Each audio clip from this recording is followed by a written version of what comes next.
Before we get going in the next part of the program, a quick clarification. While I'm conducting the interview and the questions are mine, the content of this portion of the event shouldn't be considered editorial in nature. Our guest would have been in this program anyway. She is fantastic and reflects the content that we care about. She also happens to overlap with the organization sponsoring today, so we just want to be on the safe side of things. She was just 22 years old when she was appointed to this position in 2016, making her the youngest minister in the world. Shamma al-Mazrui, great to see you, the youth minister in the UAE. We have known each other for a number of years, and I just wanted to say for a moment how I think when it comes to this question of Arab youth and what they aspire to, from the time I first met you at NYU Abu Dhabi, I'm interested in what the big challenges have been in the Arab world that you think the youth have been responding to and getting and dealing with.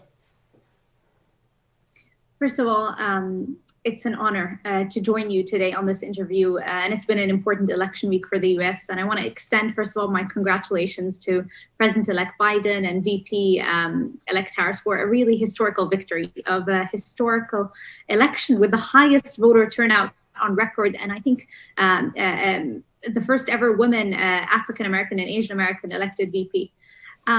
Before just going to your point on what has changed with the Arab youth, I want to emphasize that there's something that's very important, and there's a significant challenge. It's baffling to me because if you look at the Arab Youth Survey data from 2016 up to now, how widespread youth have been sidelined in national youth strategies. When they are central to a nation's present, we all know more than 65% of this region are under the age of 35.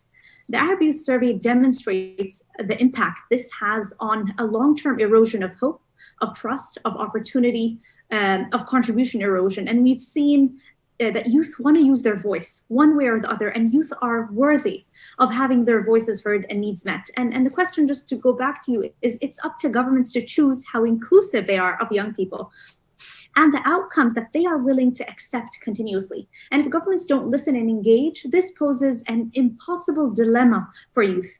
Youth need to be set in conditions to thrive, not strive to have their voices heard to no avail. And that's why data is power, and that's why the Arab Youth Survey is so important. And to the youth watching us today, I say we see you, and we understand that you are assets. You and the world need your governments to see you as assets as well.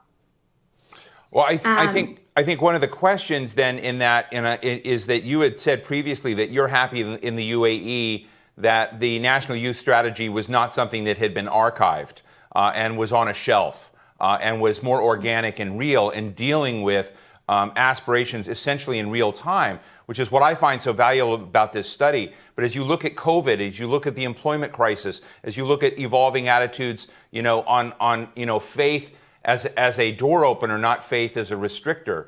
I think one of the questions is, with you as a representative of that, how is that world evolving for them, and what demands do they have that need to be heard? I love your point. You mentioned maybe one of the findings of the survey, which I think is very interesting. It's an amazing reveal from the survey, Steve.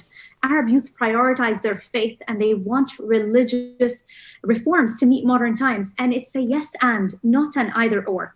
And I wasn't surprised because I see every day how central faith is to Arab youth. And also how much they realize that religion is the root of so much conflict in our region. We have to be honest, even in our societies. And one reason is that I believe that youth are deeply committed to the core tenets of their faith that are more universal, like peace, like tolerance, like inclusion, like hope, like love. These are qualities that youth want to express. And they want their religions to rise to these kind of modern demands. And what this survey is showing us is that they're willing to say it and they're willing to fight for it. So for Arab youth, faith is a core component and part of our identity. And its values exhibit what we know and what we see and what we experience in the world. And because we are global citizens connected to everyone through our smartphones, and we don't have the same biases and prejudice of maybe older generations. So one, I think, very important point is the Arab Youth Survey shows that youth's view of religious institutions and the need for reform is a high priority. And they've expressed it very clearly. And it's up to governments to upgrade that. One of the things that really struck me, and again, I've been reading this survey for a number of years, is that these young people are digital natives. They get their news and communicate online digitally as opposed to always looking at government sources. They are risk takers. They want to have jobs. They want to be entrepreneurs. They want the environment for that. You know, there's a kind of fluidity that they'd like to have. But if you look at, you know, everything from the UAE, which just sent a probe to Mars, to some of the parts of the Middle East that look like they've, you know, essentially struggling with medieval age issues. It's an incredible contrast in scenes in the Middle East. And I'm just interested, as you kind of look at modernity and modernity being embraced and science being embraced in this, you know, how do you deal with this as a minister in a cabinet, embracing these more fluid, digital, science-driven ideas in a world that's still struggling with a lot of issues from the past? You raise a very important point. The UAE's investment in youth leads to literal earth-shattering projects, like you mentioned, maybe our Mars mission. By the way, it's led by youth, and coincidentally, I think it's very linked to Hope. And by the way, the mission is called Hope Mars Mission. But the bottom line is, in the UAE, we believe how we hope determines our future, and our relationship with the future determines how we all live today. Putting young people at the helm of our Mars mission or our space centers is a real shift towards hope. And the important thing that when you look at the Arab Youth Survey, it's very interesting to see, it tells you that governments must carve new paths to empower their citizens to navigate new kinds of changes. In my 4 years currently in the youth portfolio, I see firsthand the difference, Steve, that including youth in every step of government makes. By de-siloing youth in sports, by connecting youth directly to leaders at all levels, by including them in every platform, we're creating a currency of hope. And we've discovered concrete evidence that radically including youth creates youth hope for them. And it generates beliefs and behaviors and results that open doors wider for more inclusion. Now, when I looked at the survey this year, I saw a great loss of hope in Arab youth throughout the MENA region. And I saw as well a clear narrative and case for real hope. And that's what our region needs the most. Hope is so important because it's the wings that are going to give our young people the ability to take flight. And we don't live in easy times, as you mentioned, whether it's COVID, but we do live in an amazing time where there's more opportunities than ever before. And with so much darkness, there's so much light. And I see that light as the light of Arab youth. But the issue is it's a big call on all governments. In the UAE, it's calling other governments to invest in their youth as assets, not as liabilities. And if Arab youth lose hope, then we lose the power of our most valuable asset. And the antidote to losing hope is a formula youth have already shared with us, and they've shared with the world. They need governments, they need leaders to create nations of hope. And that's very simple. It's by listening to youth, by taking action, by thinking about how do you encourage young people to believe that they can make a difference? How do you give them a substantive seat at the table? How do you integrate their voice into real influence in policy and decision making? You know, another thing that has changed recently is the UAE has broken the map apart in the region, the Abraham Accords, normalizing with Israel. When I launched this program a year ago for The Hill, and it was my favorite one last year, which is to kind of, you know, look at not only Arab youth aspirations, but kind of look at what American youth wanted as well. And the striking thing is that in a lot of the areas it was so similar.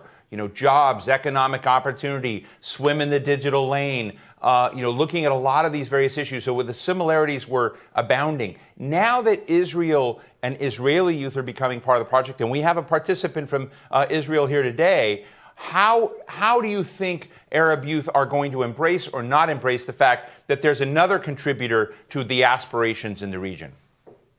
So first of all, I think if I had a message to Arab and Israeli youth, I think let us be the young people who will work together to build a bridge between our two nations and to show the world the model of inclusion, of peace, of tolerance, of love. Whether it's Islam and Judaism, whether it's Arab, the Arab region in Israel, or all descendants of Abraham. I think strong bridges are built through experiences together, and they're built by delving into understanding and appreciating one another's faiths, cultures, stories, traditions, symbols, history. And they're built by also engaging and learning about one another's dreams, fears, hopes. These learnings lead to innovation and partnerships that can unlock new solutions. On behalf of the UAE, I think building bridges between Emirati and Israeli youth is a top priority. And we did not waste any time delving into this unprecedented opportunity. And here's why. Youth have a fresh opportunity, Steve, to define what kind of world we want to live in. We're not unaware, but we don't bring the same grievances of our older generations. We can choose which values with which we want to shape the future. And what that means for the UAE and Israel as two of the region's strongest nations, now newly becoming friends and partners, is that we have an opportunity to demonstrate that peace is not merely a ceasefire, but it's a gateway to life, to a nation and region exponentially greater than when we are divided. Let me just squeeze one last question in here.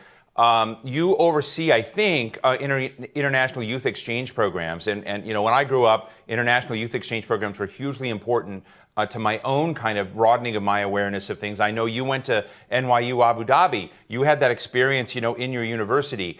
How developed are these programs? Do you find other parts of the region trying to mimic some of the things the UAE is doing as a way to expose their youth to others? Just your quick thoughts on youth exchange. First of all, youth exchange is so important. Just to let you know why in the UAE we believe the importance of that. Our world today is very different from our parents' and our grandparents' world, not only in the UAE, but I think for everyone. Exposure is key, and international exchanges are paramount to young people understanding a world beyond their own. And in my opinion, they're founded upon kind of the belief that if humans have created the world so far, we can create a better world. And the most important maybe difference today is our youth are growing up building a new world with the extra challenge of having to build a world that works. And that comes from participating in exchanges where you become more accepting, more tolerant, more open to learning new things, traits that contribute to educational experiences, to leadership potentials, to career trajectories. Personally, so much has impacted me from my experience at NYU, and the UAE is really on a mission to cultivate character in youth that builds their core values and capacity to thrive in a rapid globalized world. And they can't do that without exchange programs. Well, I want to thank you, Minister Shamma Mazrui. It's great to have this discussion with you, but I just want to tell our audience as you're listening, you know, we're talking to about a small dimension of these issues, and then many of the youth in the Arab world are having a tough time. They live in tough corners of that region. They see corruption in their governments. They have concerns across the board, but they also have very positive aspirations and hope, as the minister shared. And I'm so happy you brought that dose of realism to this discussion, because I think it's important that it's mixed out there, but we need to listen to the youth. So thank you so much.